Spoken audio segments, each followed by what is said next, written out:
Hello, hello. This is Yuri with Moving Sales Professionals and Let's Talk Moving podcast. And with me today, I have Greg Hoover, 40 plus years as a moving industry executive and 22 years of C-level officer experience at various van lines. Currently a principal consultant at ThirdStar Consulting, serving multiple industries, including but not limited to moving and mobility. How you doing today, Greg?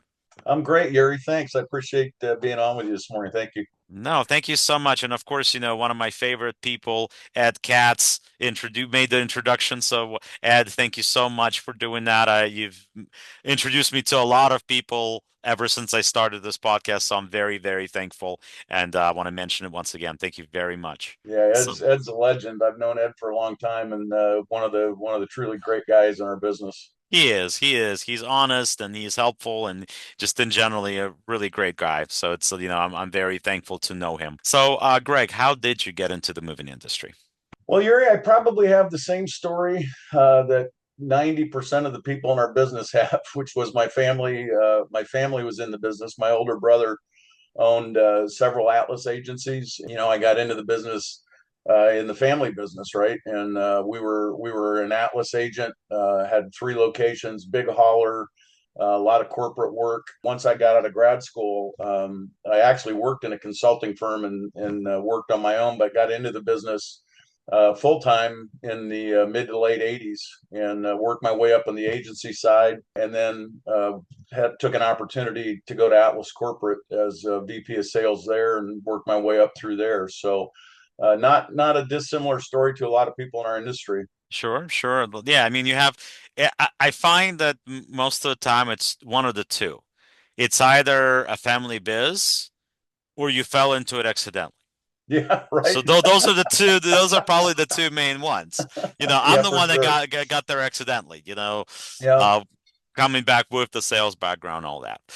And now for a word from our sponsors. If you're a moving business owner, you may have already heard of Moversville, an email marketing service that helps moving companies increase, repeat, and referral business. But have you heard of Moversville Connect? Moversville Connect is an incredible resource for all things moving. They feature an array of vendors and services that cater specifically to the moving industry.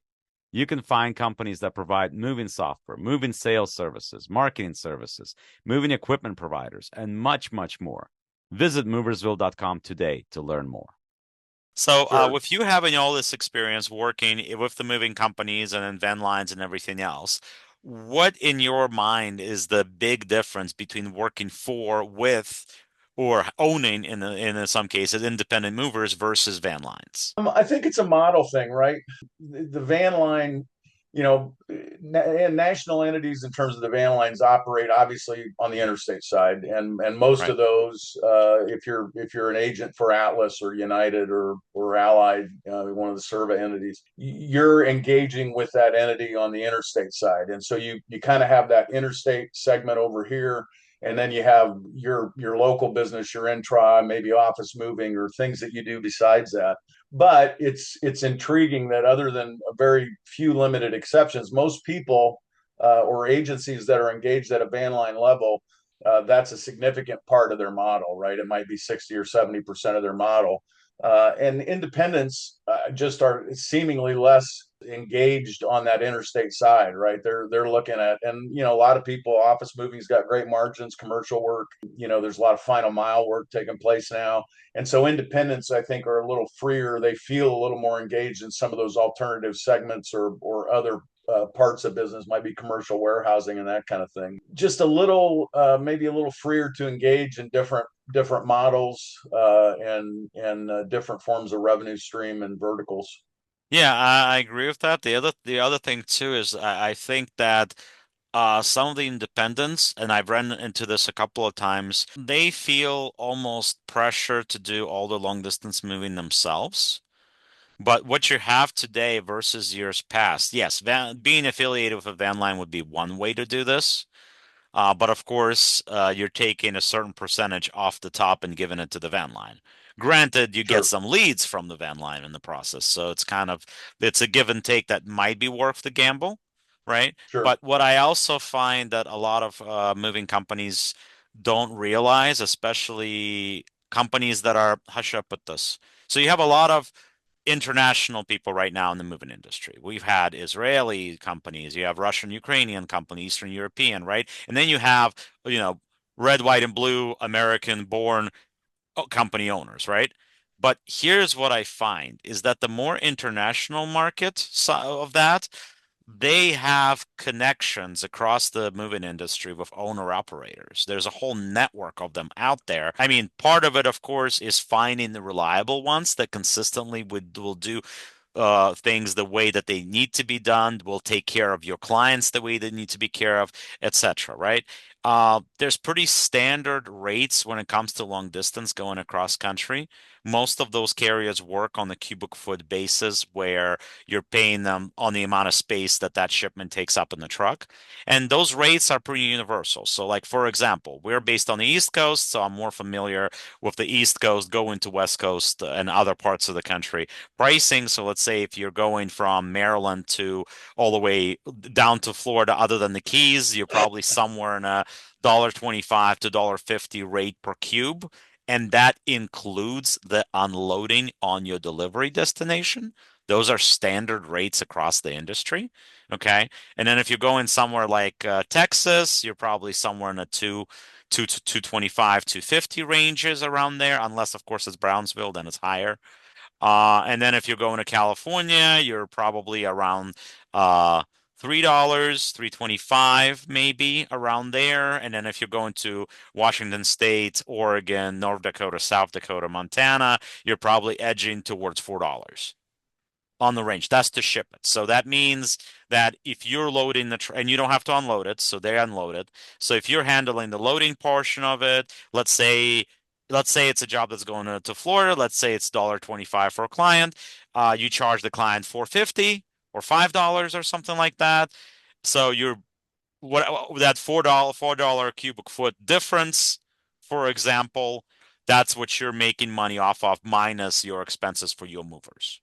Sure. And Yeah. and of course they're paying separate for packing supplies or whatever, right? Now, of course, Department of Transportation wants things done based on pounds. We all know there's a conversion, a cube to 7 pound type of thing. Does your company need more creative marketing and ad campaigns to improve traffic and organic leads? Well, Moving Sales Professionals has a solution for you. We have partnered with social media marketing agency that has over 300 million views on their ads and videos across social media, and they have generated over $35 million for their clients over the last 10 years alone. Their services include content creation, social media ads, pay-per-click campaigns, website and funnel development, Google Ads, email marketing campaigns, lead generation, and much, much more. For limited time only, they have discounted rates for their services. Sign up for a free consultation call with us via our Calendly link on our website or below this video. It's interesting to me, and some of the work I've engaged in this summer, there's kind of a new class, or to me, a new segment of people that are getting into this business, right? And Mhm. it's younger people, right? I Yeah. mean, I've engaged with two or three clients this summer, owners in their late 20s, early 30s Hmm. that chose to get into moving, had no Right. connection to it, but jumped into this model in various verticals or segments, and they're kind of now getting to a point where, hey, we want to grow, or we need a little more infrastructure. What does that look like? And so they're engaging with me, just looking for some experience, to another set of eyes maybe. But what's intriguing about that to me is all these people are getting into the interstate side, and it's almost an independent pricing model. Like, it's not tariff based. It's just, Hmm. hey, here's what my cost is to take somebody from Birmingham to Reno, Right. uh, build in some deadhead miles because I'm running a guy out there and won't be, have a load coming Hmm. back. And they're not tied into that kind of quote unquote old industry model, and having great success with it, right? I mean, their Right. margins are better. They're building in extra margin, and it's kind of an interesting and refreshing approach. And I'll tell you, there's a lot of people out there. If you've been around the business forever, you think, oh gosh, moving is hard and the margins are thin. And these are young, engaged entrepreneurs that are jumping into the business because there's money to be made, but they're not limited by how, quote unquote, how it's always been done. Well, I mean, there's different ways that you can do it. You can, once again, you could do it pounds the way the Department of Transportation wants. You can do cubic feet, which is a huge segment of the industry is now doing, right? You Sure. can do flat rate, which is the other part of it. So for me, if you're going to do a flat rate on a long distance move, the easiest way to do it is just base it on truck size. Sure.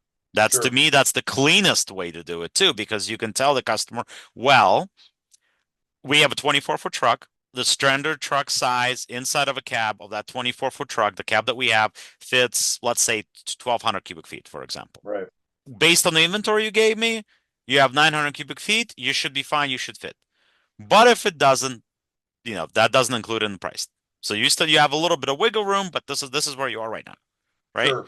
And at Sure. that point, if it doesn't fit in the truck, either A, it doesn't go, or B, they have to pay extra for another truck. Sure. Yep. And it's pretty standard. It's pretty clean when it comes to explaining it to the customer. This is what it is, this way or this way. That way, there's Yep. no confusion, there's no misunderstanding.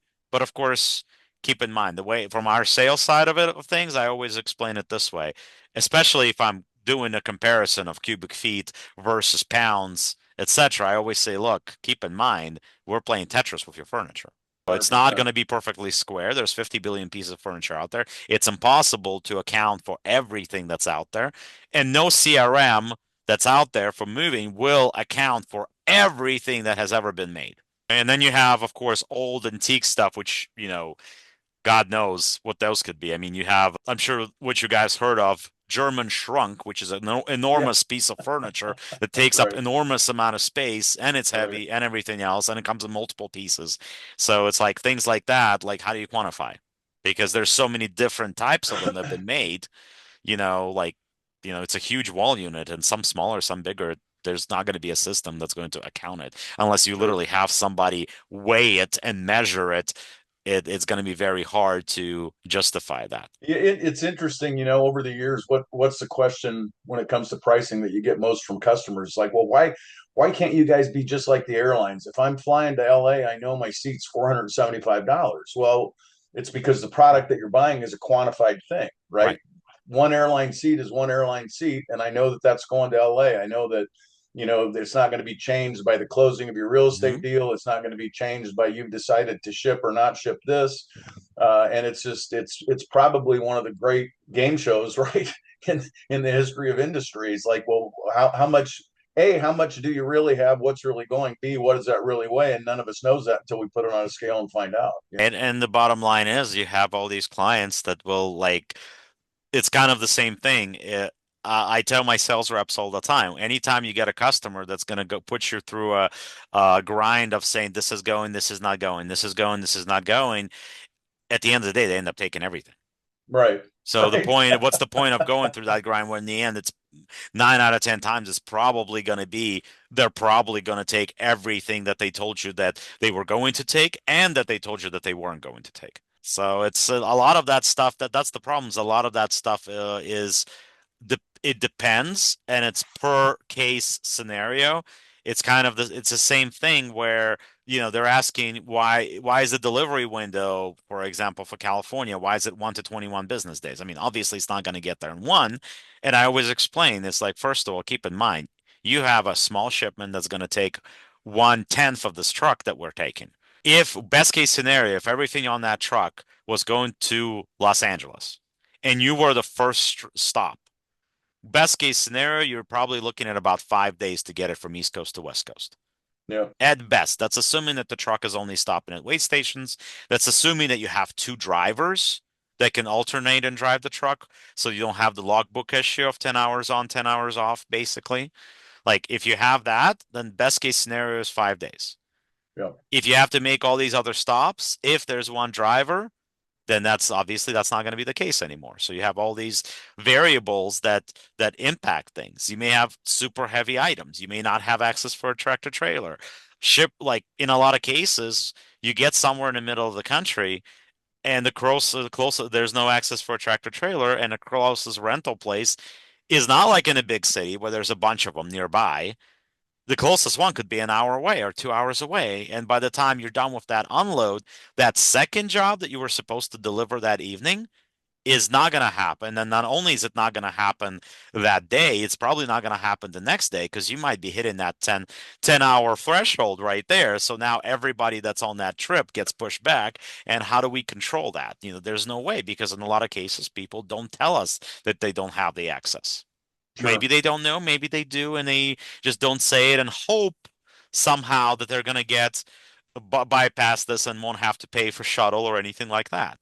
Sure. But now we talked a little bit, and obviously you were talking about doing more of a consulting gig now, ThirdStar Consulting. So tell me a little bit about ThirdStar and why did you switch to consulting? It's something I've always been intrigued by, and I would, probably the root flexibility, right? It's the ability to work with clients that you can kind of pick and choose who you're working with, and just personally, it's more flexibility as I get to this phase of my career.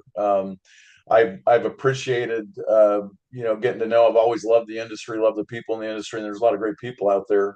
But it's just I don't know. It just felt like the natural evolution. I got the opportunity to do it, and it's really just kind of blossomed on its own. I really am shocked at how quick it's picked up this summer. Some good engagements, and just again, it's just working with teams. My work so far, I've done some inside and outside the industry. I've done actually a couple engagements with private equity firms, P&L analysis or post acquisition. What's a game plan for moving the company forward? But it's just, kind of a way personally for me that I can exercise my experience and provide value to clients. And it's really, this initially first six months or so has been terrific. And I really, really am having a great time. Yeah, I agree. The consulting side of things, it's certainly something that I'm still very much getting into. But I feel like I have a lot of knowledge to impart, and if it can help people move forward quicker and avoid some of the pitfalls that are out there, that's great. Because realistically, like for example, you have a lot of new companies that are springing up that frankly they know the job itself. Let's say they've been foreman for many years, right? They know the job, they know how to do it there, right there on site, on they know how to do the job, the work itself, but they don't know anything about sales at all. They have Sure. no concept or of what it should look like. What do successful leads look like? What should be the margin of error or margin of just the leads being bad? How do you go over that? What's the way to approach it? Because, like for example, I have a new client right now. That's a company in the area. The guy has been a foreman for many, many years. He's buying roughly about five leads a day or so. He has one truck that he's trying to run, and his expectation basically is that the moment that he buys those leads, that we're going to be able to book those leads right away and put the jobs on the calendar. Yeah. But he has a Yeah. couple of issues here, a couple of pitfalls. So issue number one, it's a guy that's done he's been around for a while. He's done some work with brokers and stuff like that, but he has like three or four or five Google reviews. That's it. Yeah. So Yeah. you have that many. First of all, you can just throw out paying for long distance leads out the window for at least the first 6 months to a year because you Sure. need to build enough of a cred on Google and what have you in order to be able to do that. Otherwise, you're just going to throw that money on leads away for long Yeah. distance.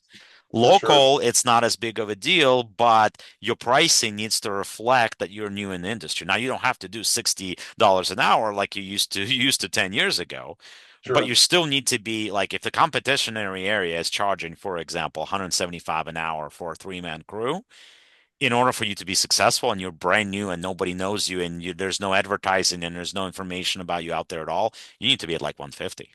Yeah. Like you need to Yeah. provide enough of a benefit of these people to choose you over an established mover for them to choose you. Now, eventually you'll be able to bring those pricing up, but that will come along with you creating your online credibility because going into this, he has none and his expectations are very high, but it's very hard to compete, especially with us. Like a lot of our clients are in DMV area, Washington, D.C. Metro, right? So we're covering Maryland, Virginia, D.C. So a lot of our clients are in that area. And all of our clients, because that's our choice, are mainly established companies with good ratings that have good reviews that frankly allow us to have a good sale, right? They allow us to have a good experience. We have a product to sell. We can point at a lot of reviews and whatever. So we know the market very, very well in this area. So if somebody's coming new to it, like this guy is, he's competing with these companies immediately. And coming into direct competition with them, he simply can't charge what they can because the simple the simple deflection is going to be, well, why should I choose you over, well, we've been in business for 20 years. We're charging 175. This guy's charging 175. There's no reviews or anything about him. We have 20 years of experience between us. Wouldn't you want somebody that has experience for the price? Sure, Then sure. that's really all Uh, you have to say. And 9 out of 10 times, unless they really don't like you, you're going to book them. So let me ask you this, and of course, this is, this goes both ways in terms of your consulting, in terms of my consulting.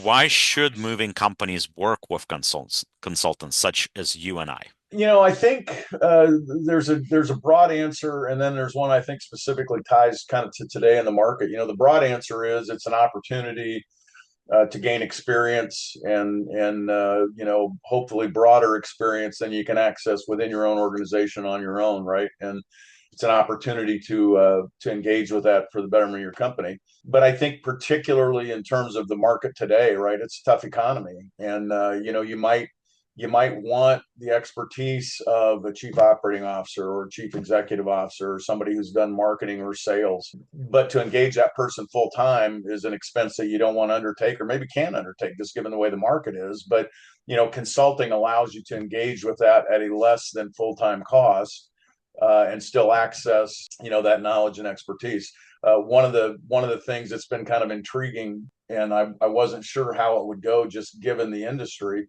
but I've had some success and engaged a couple clients in fractional executive roles, and that's just as usual, right? Our industry is a little bit behind the curve, and that was something that's new. That's been a thing out in the general market for several years now, right? And it's a way, hey. I don't necessarily need you 160 or 200 hours a month, but I can engage with you on a fractional basis, still get your expertise. It might be goal driven or project or target driven, and get you on board at less than it would cost me to hire that full time. And I just think that's a real opportunity, particularly for our industry, in a tough market, right? Because it allows you to engage with somebody.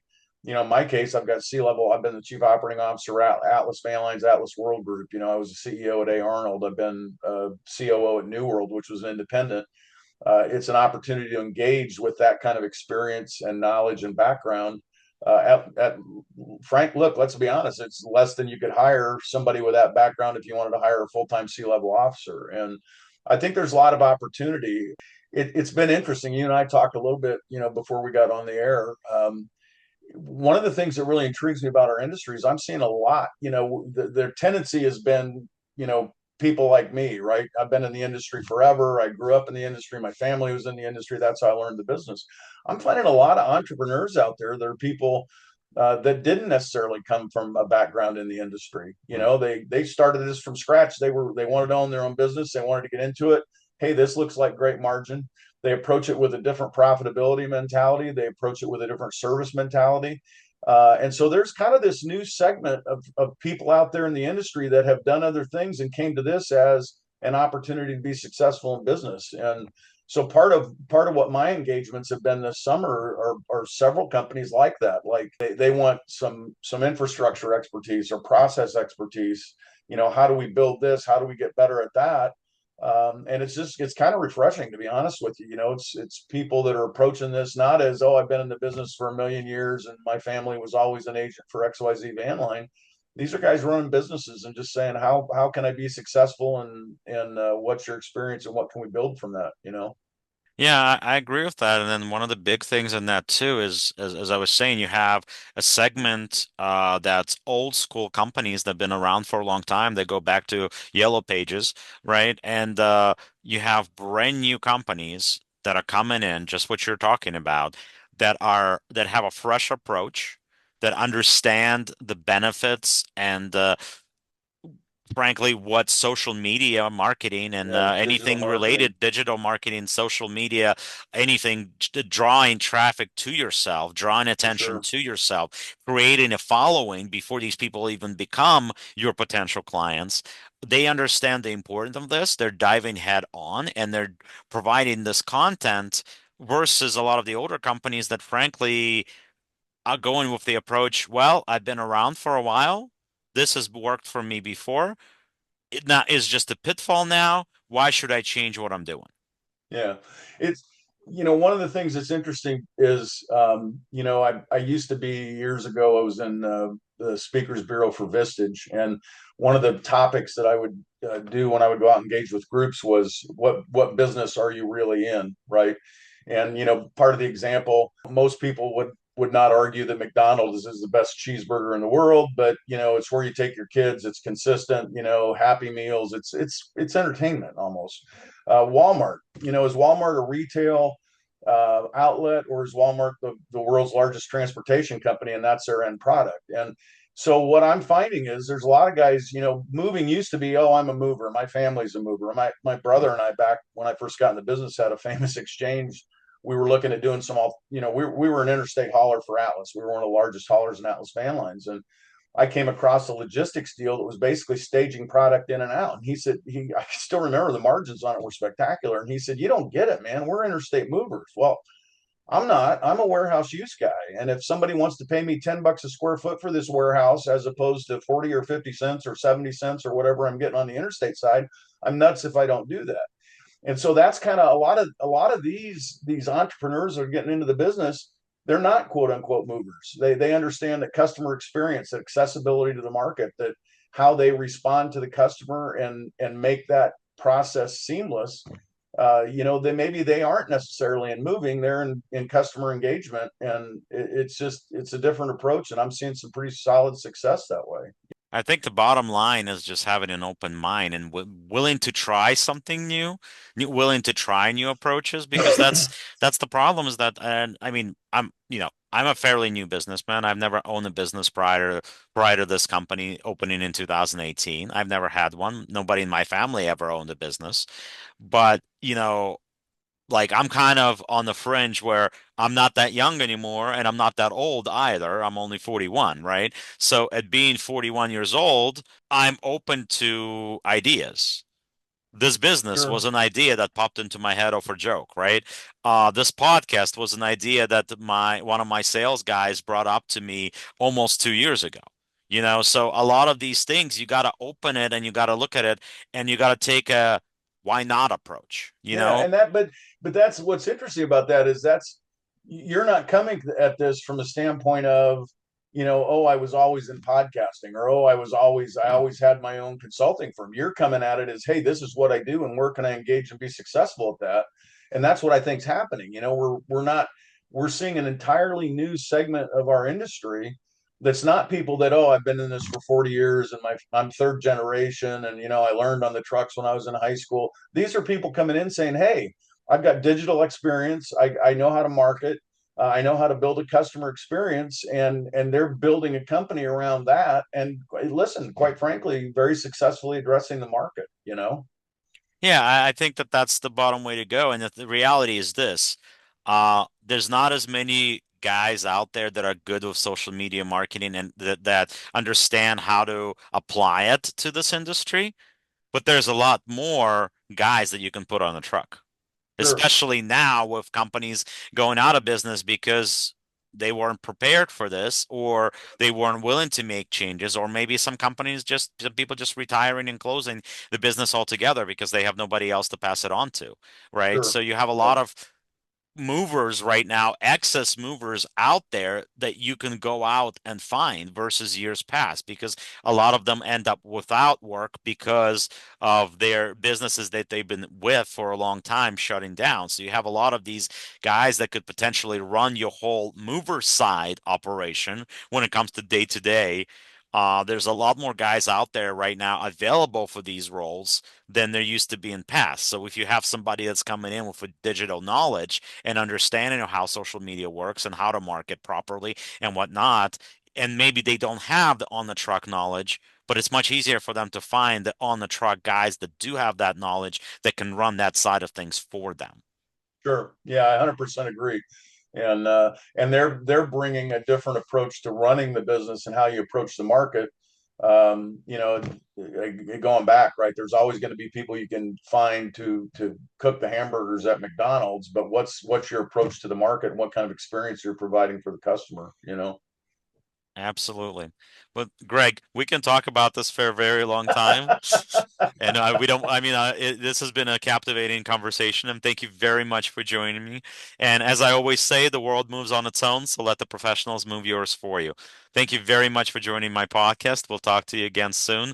We'll put some links for Greg's company and just some information for you in this podcast. And as always, please like, please subscribe, and please join us. And FYI, I'm going to be in UK very shortly here, guys. So for those of you companies in UK, I'm going to the Movers and Stores event in Birmingham on the 17th. Well, I think it's 19th or 20th of November, actually. So I will be there. Thank you very much for joining us, and we'll talk again soon.